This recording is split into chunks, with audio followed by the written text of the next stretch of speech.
आज देखते हैं पृथ्वी के जन्म की कहानी, लेकिन विज्ञान से नहीं बल्कि हजारों साल पुरानी भारतीय कथाओं से। हमारे प्राचीन ग्रंथ जैसे वेद और पुराण बताते हैं कि ये दुनिया एक दिव्य शक्ति की ही रचना थी। सोचिए, शुरुआत में कुछ नहीं था सिवाय घने अंधेरे और एक ठहराव के।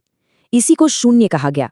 लेकिन इस खालीपन में भी एक अनदेखी अनंत शक्ति मौजूद थी, जिसे ब्रह्म कहा गया।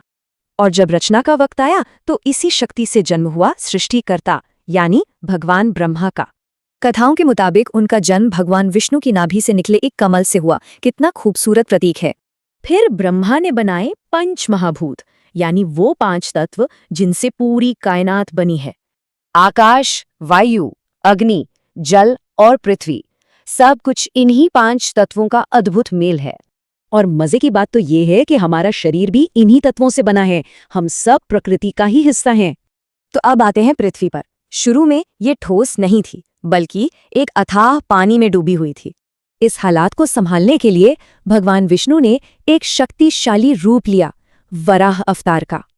और इसी रूप में उन्होंने पृथ्वी को उस गहरे जल से बाहर निकाला और उसे स्थिर किया।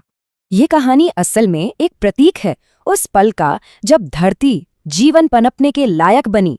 जैसे ही पृथ्वी स्थिर हुई, उस पर पहाड़ बने, नदियां बहीं और फिर धीरे धीरे जीवन की शुरुआत हुई। इसीलिए हमारी परंपरा में पृथ्वी को सिर्फ एक ग्रह नहीं बल्कि माता माना गया है, क्योंकि वो हमें पालती है, हमें रहने के लिए घर देती है, बिल्कुल एक माँ की तरह। तो ये एक आध्यात्मिक नजरिया है। विज्ञान इसे कॉस्मिक एवोल्यूशन कहता है। दोनों ही दुनिया को समझने के तरीके हैं। तो इस कहानी से सीखने को क्या मिलता है?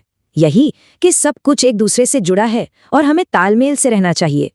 मतलब हम सब एक ही विशाल रचना का हिस्सा हैं, प्रकृति से अलग नहीं।